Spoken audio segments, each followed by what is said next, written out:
오늘 본문을 시작하기 전에 먼저 지난주일 설교 중 사울이 기브온 거민을 집단 학살한 이유에 대해 잠시 보충 설명드리려 합니다. 사울이 기브온 거민을 죽인 이유는 그들이 다윗에게 우호적이었던 까닭이라고 지난주일 설명드렸습니다. 이 설교를 듣거나 읽었던 분들은 그게 성경 어디에 나오는지에 대해 궁금하셨을 수 있습니다. 대답부터 말씀드리면 우선 직접적으로 그랬기 때문에 죽였다는 내용은 성경에 나오지 않습니다. 그렇다면 어떤 근거로 그 이유 때문에 사울이 기브온 거민을 학살했다고 말씀드렸던 걸까요? 사무엘하 21장 2절을 같이 읽으시겠습니다.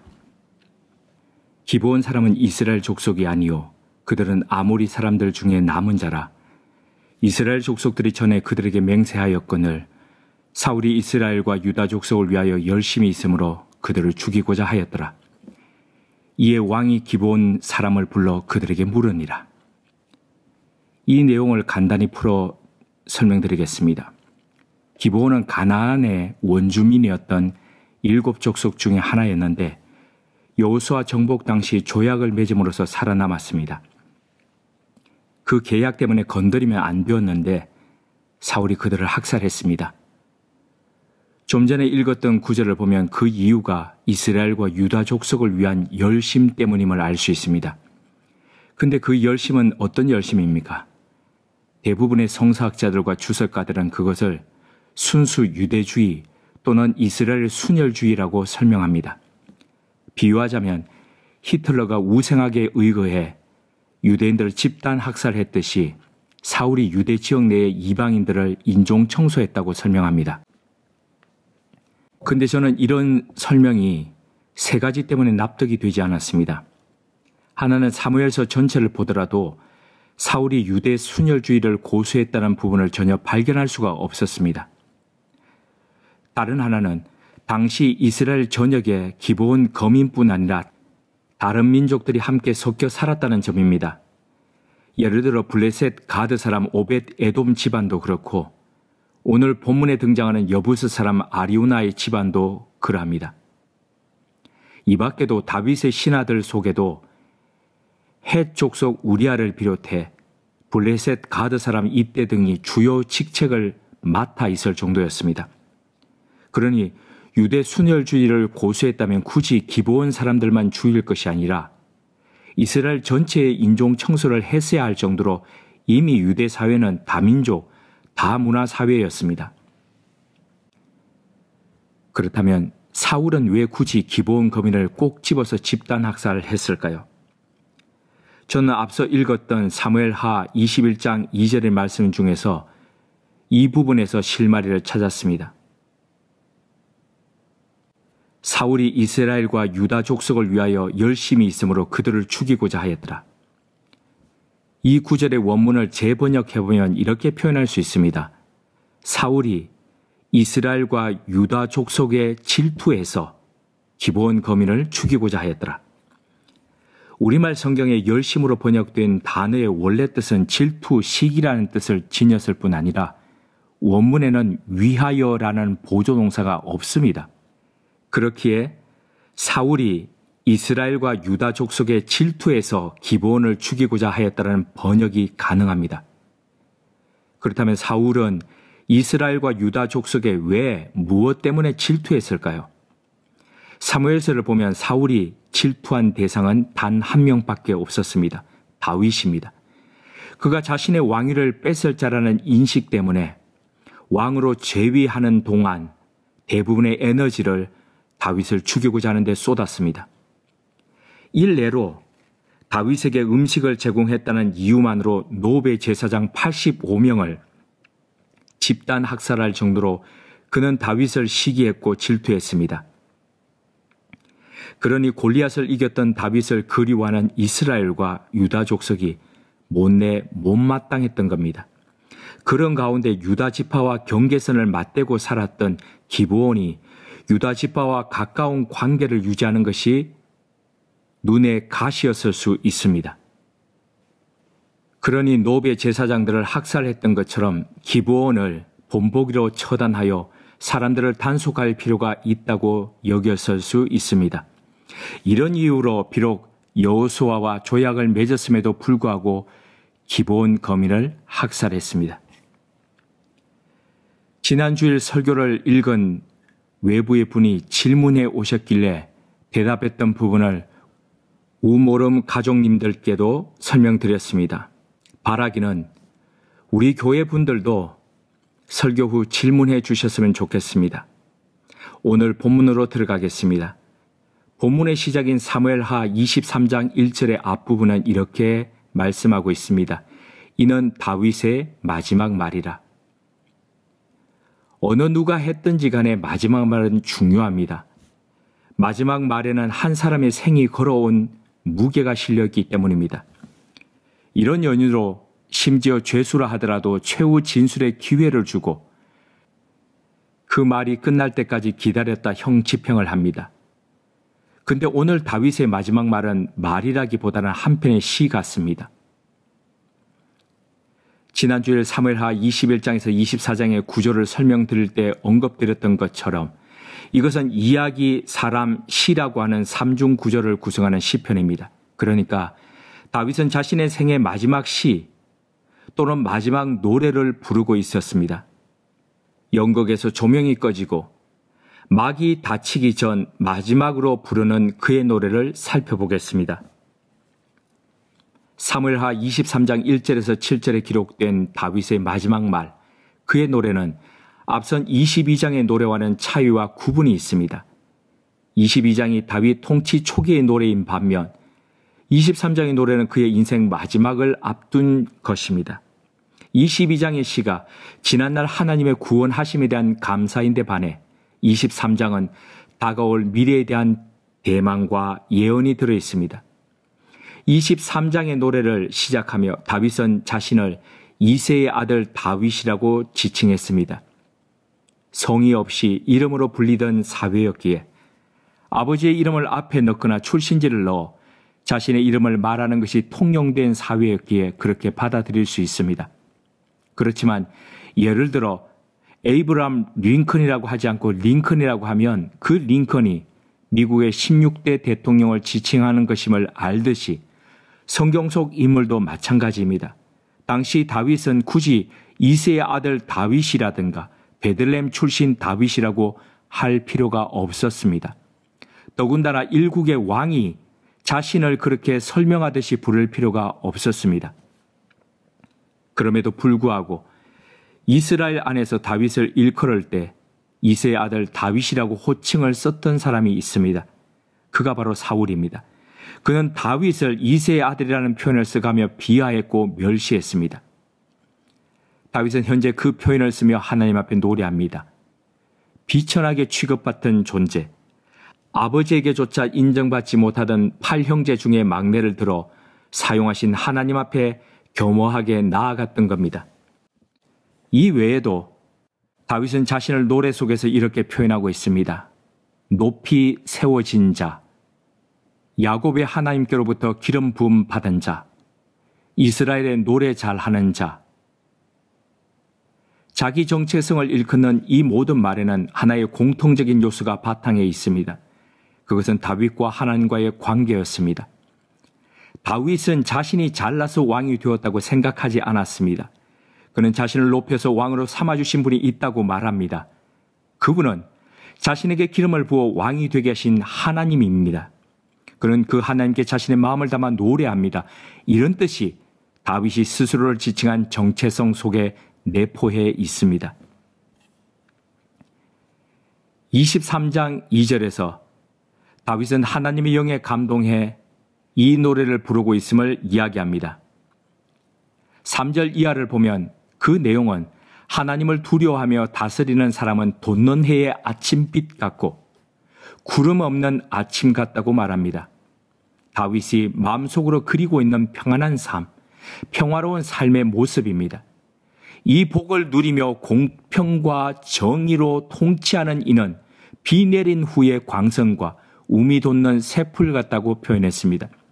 그와 함께하는 이들에게 생명의 기운을 불어넣는 존재입니다. 이런 지도자를 사람들이 존경하고 기뻐하는 것은 당연할 것입니다. 당시 고대 근동을 비롯해 지난 역사, 아니 오늘날 역사 속에서도 일반적으로 통치자란 어떤 모습입니까? 억압자입니다. 착취자입니다. 연일 언론을 도배하고 있는 제2 판교라고 하는 대장동 개발건에 개입된 사람들의 면면을 보십시오. 하나같이 법과 언론과 돈을 갖고 지도자로 군림하던 자들 아닙니까? 이런 군상들이 특별한 소수입니까? 아닙니다. 보편적이고 일반적인 모습들입니다. 겉으로는 국민을 위해 봉사한다고 하면서도 어떻게 하면 일확천금을 벌 수 있는가를 찾고 설계하며 먹잇감을 찾아 다니던 자들입니다. 수십 년을, 많게는 조상 대대로 그 땅에 살던 원주민들을 푼돈을 쥐어주고 내쫓은 뒤 천문학적인 숫자로 돈노름하던 자들입니다. 이런 속에 무슨 공평이 있고 정의가 있겠습니까? 다윗은 이런 자들을 5절에서 사악한 자들이라고 말하면서 가시나무처럼 아무데도 쓸모없어 빠른 시일에 불살라질 것을 이야기합니다.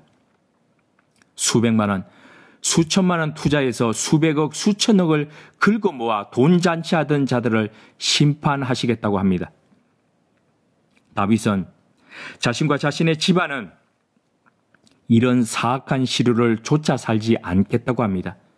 그는 5절에서 하나님과의 언약을 언급하며 그 언약 안에서 살아갈 것을 천명합니다. 보통은 사람과 사람이 함께 무언가를 하려면 계약을 맺습니다. 서로 주고 받고 나눌 부분을 정해놓습니다. 이해 충돌이나 이익 충돌이 있을 때에 문제 해결을 위해 경계선을 그어놓습니다. 그 선 안에서 오징어 게임을 하든 땅 따먹기를 하든 하라는 겁니다. 하지만 다윗은 하나님과 함께하는 삶이 계약이 아닌 언약으로 사는 것임을 말합니다. 그 삶은 하나님께서 주도하시고 지속하시고 보증해 주시는 삶입니다. 지금까지 우리의 삶은 어떻습니까? 계약적인 관계가 주관한 삶입니까? 아니면 하나님의 언약 안에서 시작했고 보증된 삶이었습니까? 물론 하나님의 언약 안에서의 삶은 믿음 밖의 눈으로 보면 자유가 구속당한다고 생각할 수 있습니다. 일일이 하나님 앞에 물으며 허락받는 삶이라고 생각할 수 있습니다. 무한 자유를 꿈꾸는 세대에겐 고리타분하게 느껴질 수 있습니다. 하지만 줄을 끄는 연이 무한 자유로울 것 같지만 머지않은 시간에 땅에 추락할 수밖에 없듯이 인간의 자유 또한 마찬가지입니다. 하나님의 법과 율례와 인도하심이라는 줄이 곧 우리를 온전케 합니다. 우리를 진정한 생명으로 인도합니다. 다윗이 말하는 진정한 생명의 길은 이처럼 하나님과 올바른 관계의 바탕 위에 서 있는 것입니다. 어떤 나라의 지도자이든 하나님과 올바른 관계를 맺지 않으면 그 길은 곧 패망의 길입니다.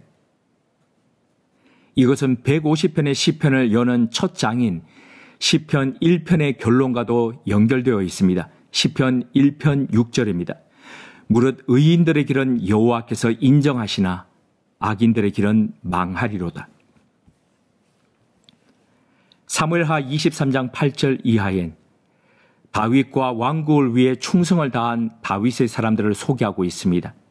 먼저 8절에서 12절엔 용사들 중에서 가장 뛰어났던 첫 3대 천왕을 소개합니다. 그리고 13절에서 39절엔 두 번째 3대 천왕과 용사들을 소개합니다. 이 용사들의 명단을 보며 저는 다음에 세 가지에 주목했습니다. 먼저는 13절 이하에 기록되어 있는 두 번째 3대 용사들의 무용담입니다. 그들은 죽음을 무릅쓰고 블레셋 진영하에 있던 베들레헴으로 들어가 우물물을 길어왔습니다. 그들은 향수에 젖은 다윗이 그냥 내뱉은 말을 가벼이 여기지 않고 위험한 적진으로 잠입해 들어갔습니다. 생명을 걸고 다윗 고향 우물을 구해왔습니다. 이들의 헌신과 충성을 보며 다윗은 그 물을 마시지 않고 하나님 앞에 드렸습니다. 그것은 단순한 물이 아니라 용사들의 피값이요 희생 예물이었기 때문입니다. 다윗이 그 물을 여호와 앞에 드렸다는 것은 회개와 희생의 제사를 의미합니다. 자신의 무분별한 한마디가 누군가의 생명을 뺏을 수도 있다는 것을 깨달았다는 것을 뜻합니다. 오늘날에도 얼마나 많은 지도자들이 자신의 욕망을 위해 하급 사람들을 죽음으로 내몰고 있습니까? 그 피의 물을 받아 마시며 개인적 욕망을 채우고 있습니까? 우리는 우리와 함께하는 사람들의 생명을 귀하게 여기며 우리의 한마디로 인해 혹 누군가의 생명이 상하지 않도록 무게를 생각하며 살아가야 하겠습니다.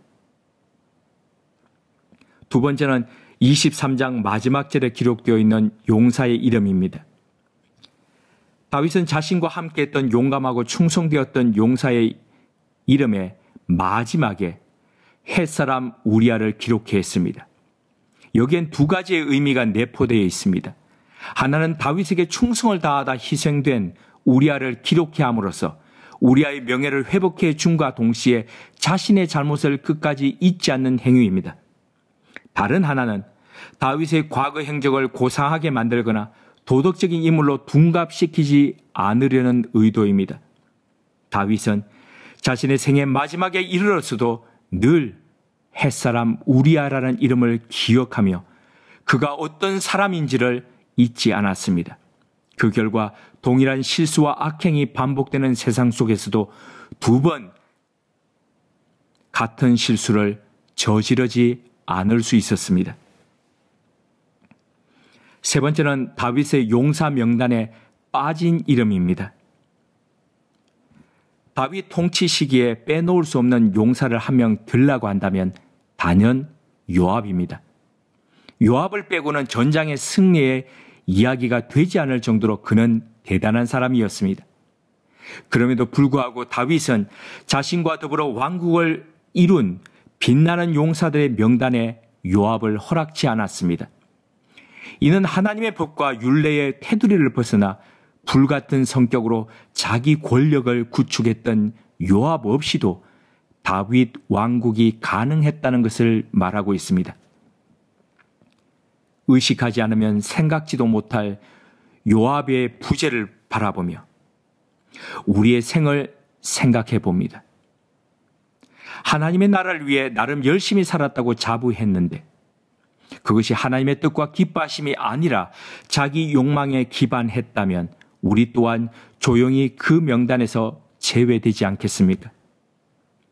사라진 요압의 이름을 보며 우리 생이, 우리 존재가 하나님 앞에서 기억되는 소중한 삶이기를 기도해 봅니다. 다윗 이야기의 마지막이 기록된 것은 사무엘하 24장입니다. 이 이야기는 다윗이 행한 인구조사와 그로 인한 하나님의 징계와 회복에 관한 내용입니다. 근데 이 이야기는 시작부터가 쉽지 않습니다. 사무엘하 24장 1절입니다. 여호와께서 다시 이스라엘을 향하여 진노하사 그들을 치시려고 다윗을 격동시키사 가서 이스라엘과 유다의 인구를 조사하라 하신지라. 이 구절은 이스라엘 백성들의 범죄를 처리하는 하나님의 방식이 소개되고 있습니다. 근데 여기서 우리는 두 가지 의문을 가집니다. 첫째는 왜 백성들의 죄를 벌하기 위해 다윗을 이용하셨는가라는 질문입니다. 그리고 둘째는 다윗을 격동하다라는 부분입니다. 격동하다를 쉽게 풀이하면 부축이다, 꼬드기다라고 할 수 있는데 어떻게 하나님께서 사람이 죄를 짓도록 부추길 수 있느냐는 질문입니다. 첫 번째 의문을 보면 하나님께서 백성과 지도자의 관계를 따로따로 보시는 것이 아니라 같은 범주에서 보고 계심을 알 수 있습니다. 한 국가와 사회에서 흐르는 신앙적이고 도덕적인 흐름은 결코 지도자와 별개일 수 없습니다. 캄보디아에서는 300만 명도 희생시켰다는데 우리가 100만, 200만 탱크로 밀어버린다고 큰일이라도 나겠어요? 이렇게 이야기했던 차지철의 발언은 당시 유신 정권의 광적인 정신 상태와 그 최후가 임박했다는 징조를 보여주는 시금석이었습니다. 이런 지도자들이 국가의 방향을 정하던 시기에 국가 정신이 올바로 간다는 게 이상하지 않습니까? 더군다나 그 말을 했던 사람이 서울 장안의 유명한 교회의 독실한 교인이었다는 사실을 놓고 볼 때 그런 신자를 길러낸 교회의 정신 또한 온전했다고 보기는 어렵지 않겠습니까? 이런 인과성이 있기에 하나님은 백성들에게 진노하셨던 것을 다윗을 통해 구체적인 범죄 행위로 드러나게 하셨습니다. 두 번째 의문을 보면 한편으로는 욥기에서 사탄을 통해 욥을 시험하시던 하나님의 모습이 비춰집니다. 그래서인지 같은 이야기를 기록하고 있는 역대상 21장 1절은 이를 사탄이 일어나 이스라엘을 대적하고 다윗을 충동하여 이스라엘을 계수하게 하니라고 진술하고 있습니다. 이 부분을 보며 우리는 하나님이 격동하셨든지 사탄이 충동했든지 간에 어떻게 인간을 두고 이렇게 범죄 가운데로 내몰 수 있는지 반감을 가질 수 있습니다. 하지만 이런 반감이 이해는 되지만 하나님은 욥기 38장 2절을 통해 이렇게 분명히 말씀하십니다. 무지한 말로 생각을 어둡게 하는 자가 누구냐? 죄를 짓도록 부추기고 진노하시는 하나님에 대해 우리는 이해하지 못합니다. 다 설명할 수 없어 난감하기도 합니다. 이런 하나님은 우리의 기대와 이해의 범주를 넘어섭니다. 하지만 우리는 알고 있습니다. 하나님은 선하신 분일 뿐 아니라 우리를 인도하시는 분이신데 그 종착역이 고통이나 죽음이 아니라 생명이라는 사실을 말입니다. 이 하나님을 신뢰하기에 오늘도 우리는 이해되지 않는 상황 속에서 잠잠히 하나님의 구원과 인도를 기다릴 수 있습니다. 인구조사가 왜 죄가 됩니까? 출애굽 후에 보면 하나님께서 2번이나 인구 계수토록 하신 내용이 민수기에 기록도 되어 있는데 이게 왜 죄가 됩니까? 이것은 형식과 행위 자체가 죄가 아니라 의도와 내용의 문제라고 보시면 됩니다. 같은 행위라고 하더라도 동기가 다르면 이건 별개의 문제가 됩니다. 이를 깨달았던 다윗은 일찍이 시편 20편 7절을 통해 이렇게 고백했습니다.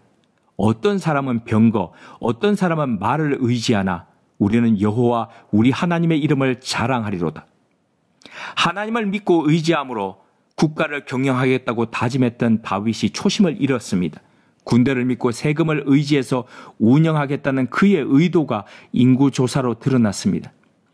인구조사로 징집 대상자를 파악하고 세금을 징수할 근거를 마련하겠다는 것은 여호와 신앙으로 서야 할 다윗 정부가 관료주의로 변질되었다는 증거였습니다.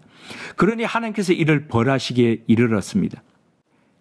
그런데 이 사건에서 흥미로운 것은 요압이 다윗을 만류했다는 사실입니다.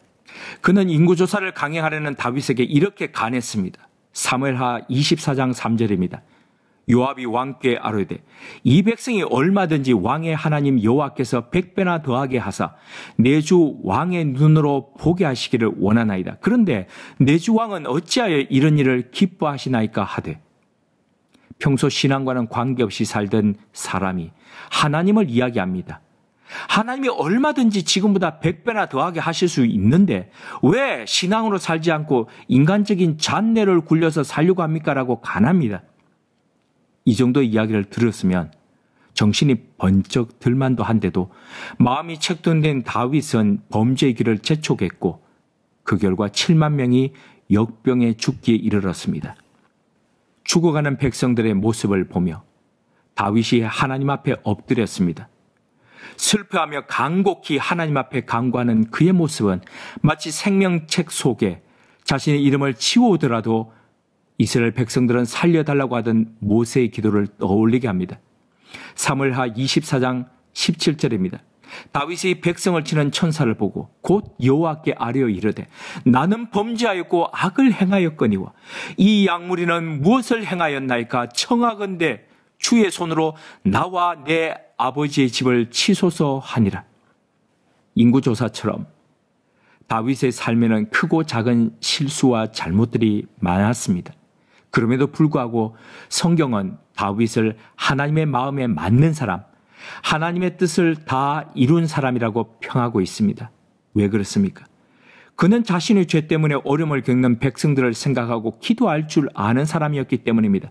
그는 하나님의 뜻에 민감함으로써 얼른 자신의 죄를 깨닫고 돌아설 줄 아는 사람이었기 때문입니다.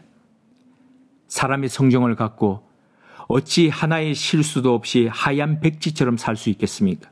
그건 가능하지 않습니다.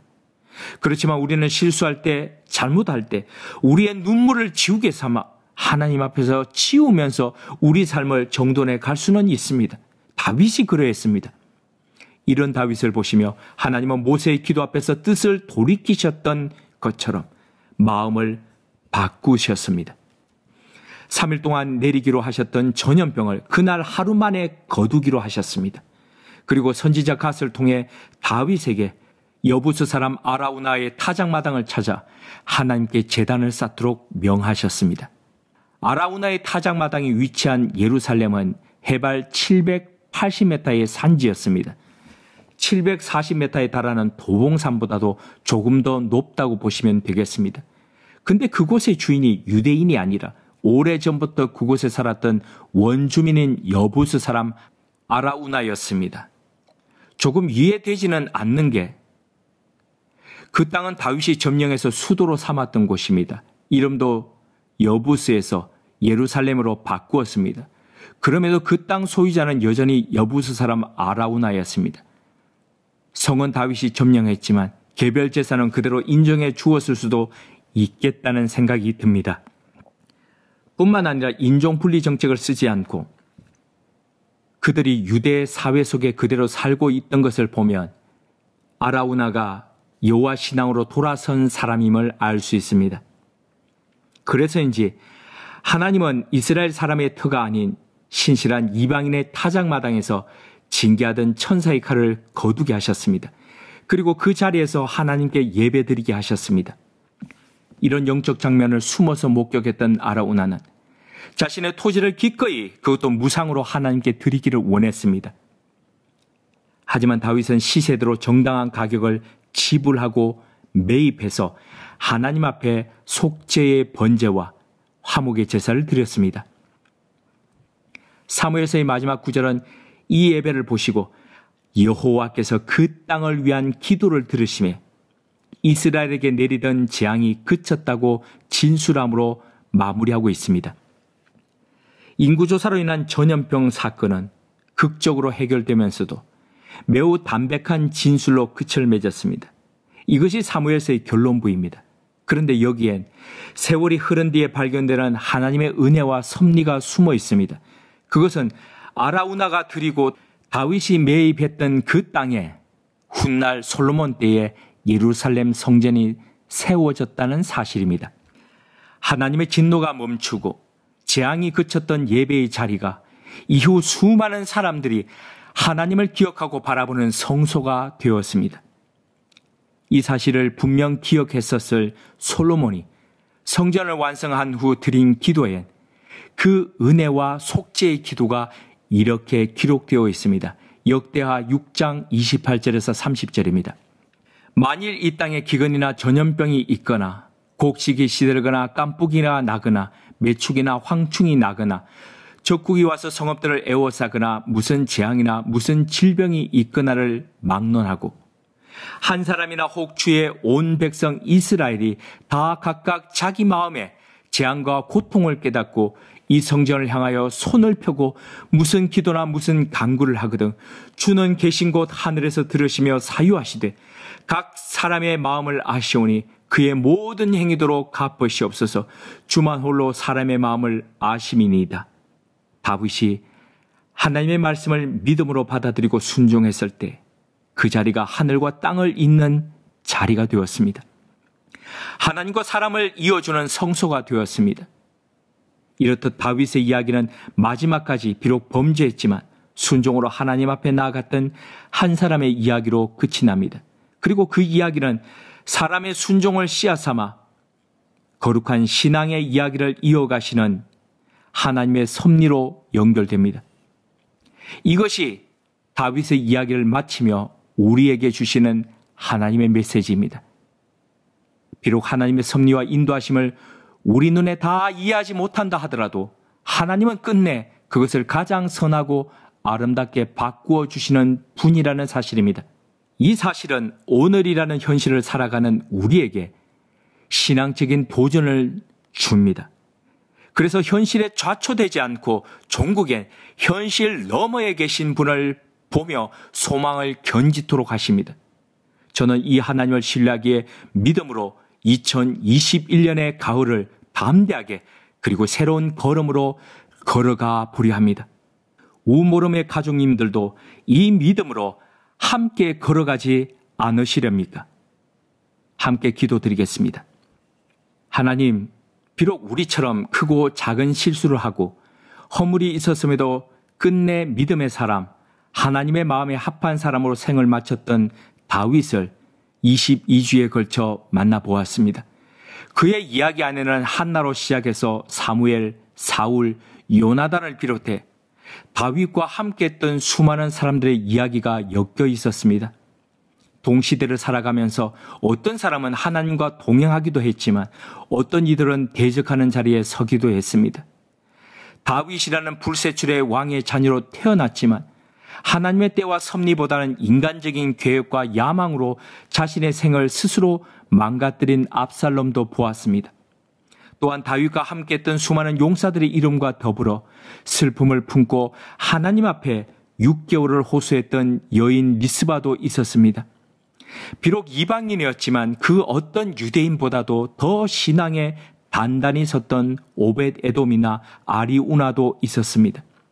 이 사람들과 관계를 맺으며 다윗이라는 사람이 더 하나님께 초점을 맞추며 민감하게 서갔던 것을 확인했습니다.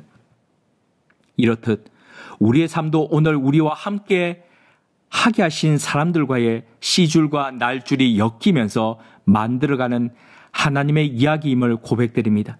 부디 바라기는 우리의 삶도 마지막까지 하나님과 아름다운 관계를 이어가며 하나님을 향한 신앙의 노래로 마칠 수 있도록 이끌어 주옵소서. 믿음으로 순종한 우리의 이야기가 하나님의 전을 이루고 하나님이 임재하시는 성전이 되고 성소가 되게 하옵소서. 그리하여 우리의 생이 마지막까지 하나님 앞에서 드려지는 향기로운 제사 되게 하옵소서. 예수님의 이름으로 기도드립니다. 아멘.